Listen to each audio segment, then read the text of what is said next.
The first neighbors to notice anything unusual were a retired couple who lived across the street. They described it as subtle at first, a faint music drifting from the house at odd hours, long after the city had gone quiet. At first, they assumed it was someone playing old records or a speaker left on. But over weeks, it became persistent, almost rhythmic, as though someone or something was trying to communicate.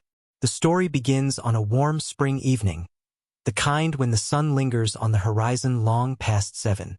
The new owners, a young couple moving from Los Angeles, had just unpacked the last of their boxes and were exploring the house, which Mac Miller had once called home.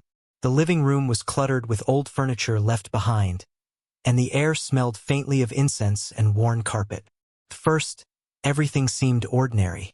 But then came the first anomaly. A lamp in the corner flickered despite the bulb being new. No one had touched the switch. The couple chalked it up to faulty wiring, but as they walked from room to room, other things started to feel off. A record player in the corner would start spinning on its own, sometimes at night. Doors that had been carefully closed were found slightly ajar in the morning. No one entered the house except the couple, and the locks worked fine. Neighbors, at first dismissive, began recounting their own stories.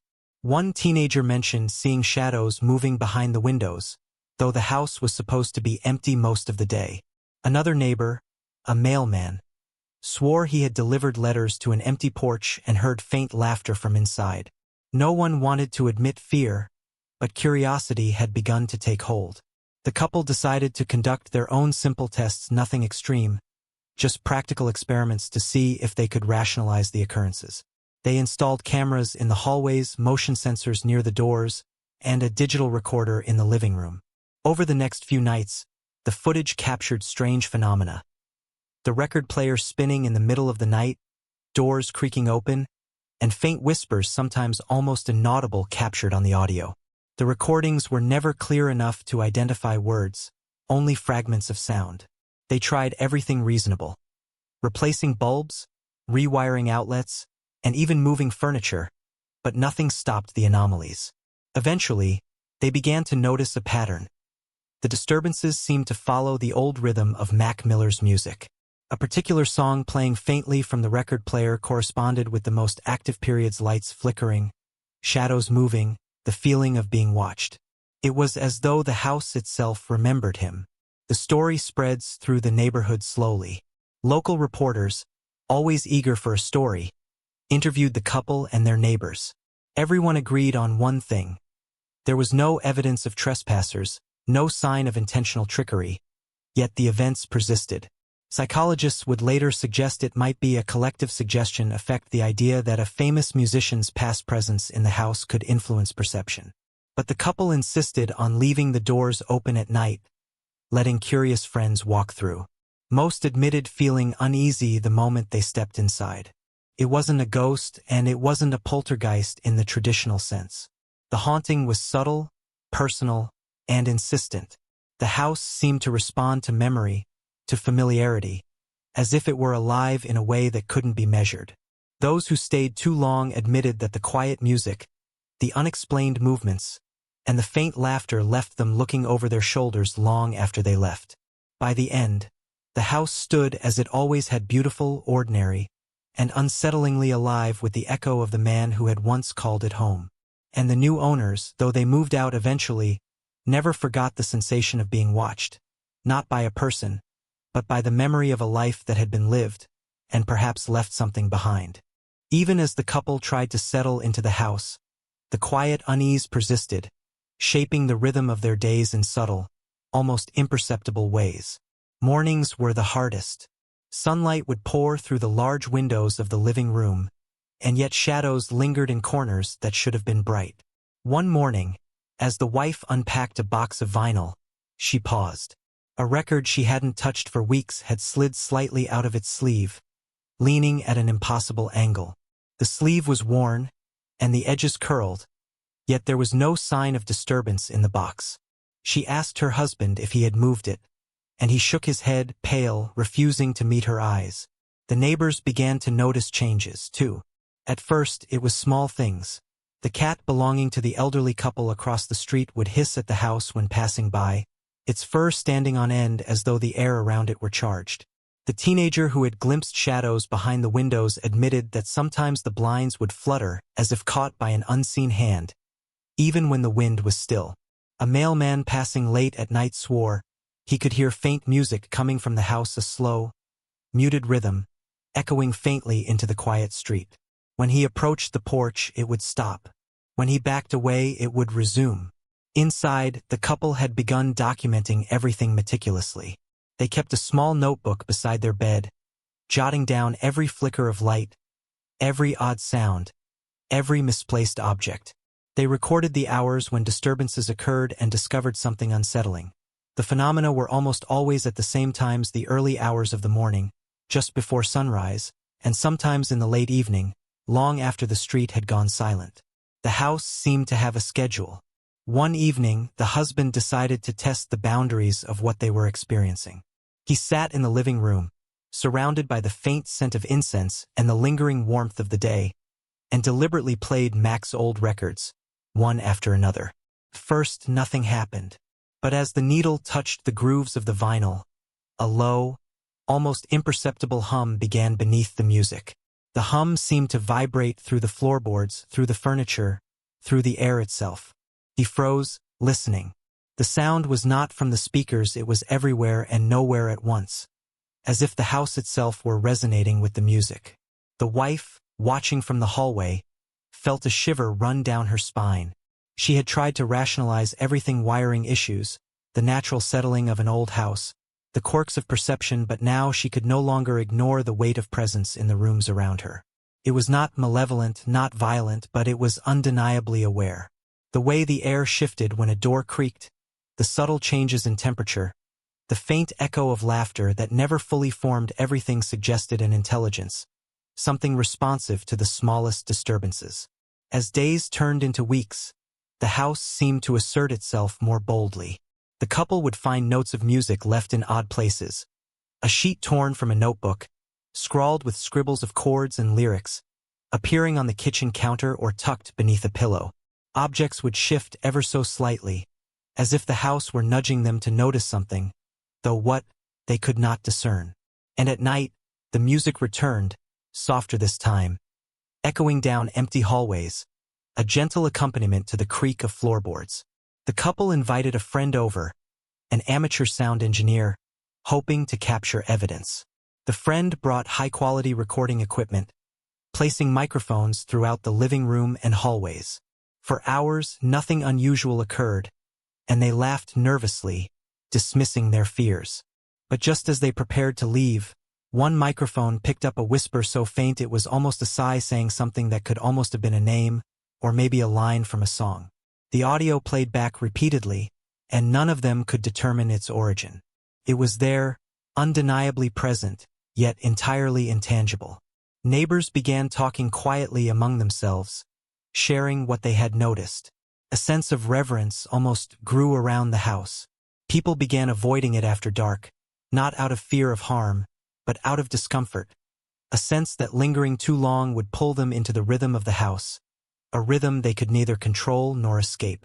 And though the couple had grown accustomed to the subtle disturbances, they too began to feel the weight of it, how the house seemed to listen, to remember, to respond, to hold on to moments long after they had passed. Yet despite everything, the house was not overtly threatening.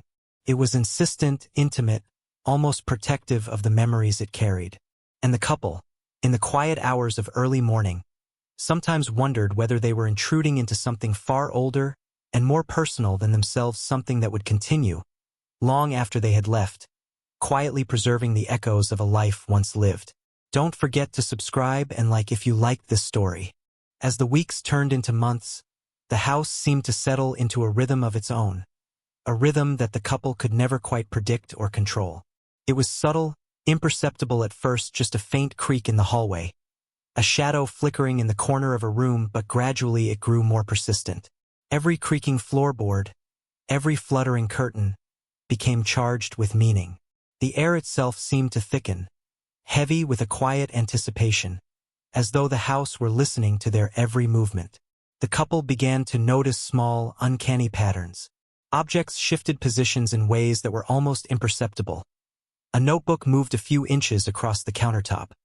A pair of headphones left neatly on the sofa would be found tangled on the floor. They checked for drafts, vibrations from traffic, even rodents. There was always a rational explanation until there wasn't. One rainy afternoon, the husband ventured into the attic, a place that had remained untouched since Mac Miller had lived there. Dust hung thick in the air, sunlight filtering through a single window and illuminating the floating particles like tiny stars. Old boxes were stacked haphazardly along the walls, their labels faded, revealing only fragments of words, lyrics, equipment, letters. As he sifted through them, he found a notebook filled with scrawled verses, doodles, and numbers that seemed random but strangely deliberate. He called his wife up to look, and together they realized that some of the verses corresponded to songs they had heard on the old record player, the same songs that sometimes played on their own at night. From then on, the house began to feel almost alive in its behavior, not in a violent or threatening way, but in a way that suggested awareness. The couple often heard music low, faint, almost inaudible echoing through the halls. Sometimes it was a melody they recognized, sometimes a distorted, haunting fragment that seemed to bend and stretch with the creaks of the floorboards. The sounds were so subtle, so carefully measured, that it was impossible to determine whether they were real or imagined. Neighbors continued to witness strange occurrences from the outside. One morning, the retired couple across the street noticed the blinds of the living room moving in perfect synchronization with the rhythm of a faint beat coming from inside. They stepped closer, but the moment they approached the window, the sound stopped, leaving only the distant hum of the city. Another neighbor, walking their dog past the house, reported that the dog barked at the front door repeatedly, ears back and fur bristling, though there was no one visible inside. The couple tried to maintain normalcy. They invited friends over, threw small dinners, and attempted to treat the house as just a home. But even in company, subtle anomalies persisted. Glasses would be found slightly out of place. Chairs shifted from where they had been left. The faintest vibrations hummed beneath the floor. Once, a visiting friend captured on their phone a faint whispering sound coming from the hallway, a murmur that seemed almost melodic. Play it back, and it was indistinct, almost impossible to decipher but undeniably present. Sleep became a tenuous negotiation with the house. At night, the air would chill without reason, drafts brushing across bare skin. Sometimes, the couple would wake to the sound of music faintly playing in the living room, even though no device had been turned on. The pattern of the music was strange, almost purposeful, as if it were selecting tracks deliberately. Some nights, it would coincide with the soft scuffing of shoes across the floor above the attic, though no one had entered. On one particularly quiet night, the wife sat on the porch with a notebook and pen, recording observations. A soft drizzle pattered against the roof, and the faint glow of streetlights spilled over the lawn. From inside the house came the low, rhythmic hum of a familiar melody. She felt her chest tighten not with fear, but with a profound, inexplicable connection to the space. The house seemed to remember the past, to resonate with memory itself. Each movement, each sound, each whisper of music was part of an ongoing, silent dialogue between those who had lived there and the building that held them in memory. Even as the couple became accustomed to the anomalies, a quiet tension remained. The house was not violent. It did not threaten, but it demanded attention. It responded, it observed, it remembered. Every day, the couple felt a growing awareness that they were living alongside something intangible, a presence shaped not by malice but by memory, a life once vibrant that had left traces woven into the very walls. And with each passing week, the line between observation and participation blurred. They no longer just lived in the house, they moved with it, subtly guided by the echoes of a life that had left its mark long before they arrived. By the time summer arrived, the house had fully established its quiet dominance over the couple's daily life. Mornings were still the hardest. Sunlight fell through the wide windows in long, warm beams, but the shadows that lingered in the corners seemed to move independently, curling along baseboards and edges of furniture. Sometimes, the shadows would stretch just as the music began to play, the low hum of a record like a heartbeat reverberating through the floorboards. They learned to live in a delicate rhythm with the house. Cups of coffee were placed exactly where they were expected. Chairs left slightly askew were returned to their precise angles, almost as if the house demanded order. If a picture fell or a drawer shifted overnight, it was not seen as misfortune but as communication. The house had memory, the couple realized.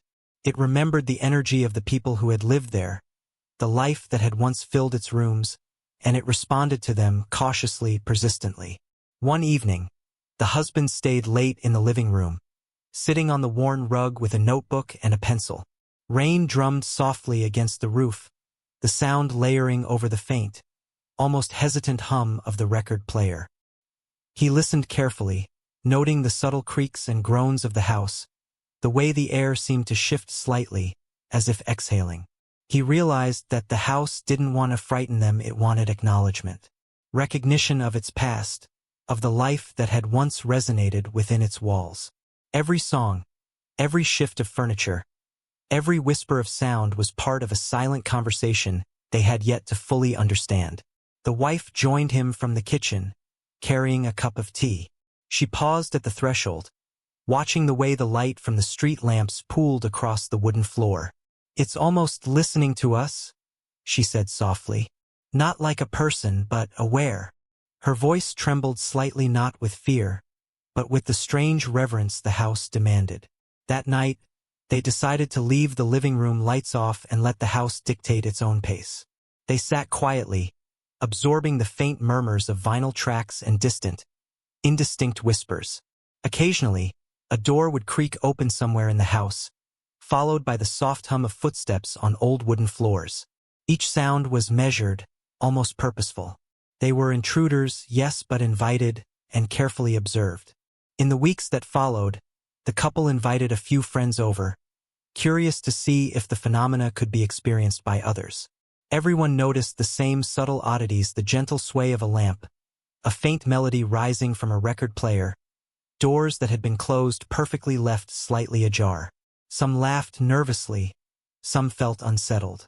But no one could deny the quiet presence of the house, a memory made tangible through sound, movement, and the faintest traces of energy left behind. The neighbors, too, began to treat the house differently. Children no longer ran past it at dusk. People spoke of it with careful reverence, describing it as alive in memory or holding on to something that's gone. Even the mailman, who once reported hearing music on quiet nights, now delivered letters with a respectful pause at the porch, as though acknowledging the persistence of the past. The couple eventually realized that living there was not about control or fear. It was about coexistence. The house had no malice, no intent to harm. It only held memory, resonated with presence, and responded to those who respected it. Over time, they adapted, finding comfort in the subtle rhythms of the home. The music that played softly at night, the gentle creaks and whispers, the air that seemed to move with thought rather than wind. Years later, long after they had moved out, the house retained its quiet persistence. New owners would come and go, each experiencing the subtle dialogue of music, shadow, and memory in their own way. And though the house never revealed itself fully, it never needed to. Its haunting was not terror, it was remembrance, a living echo of a life once lived, reverberating quietly through wood and plaster, through the air and the faint pulse of sound, insisting only that it be remembered. It was not a ghost, not a haunting in the traditional sense. It was memory made perceptible, a home refusing to forget, and anyone who stayed long enough, just long enough, could feel it, moving around them like a presence, guiding them gently into the rhythm of what had been, and what continued quietly, insistently, in its own time.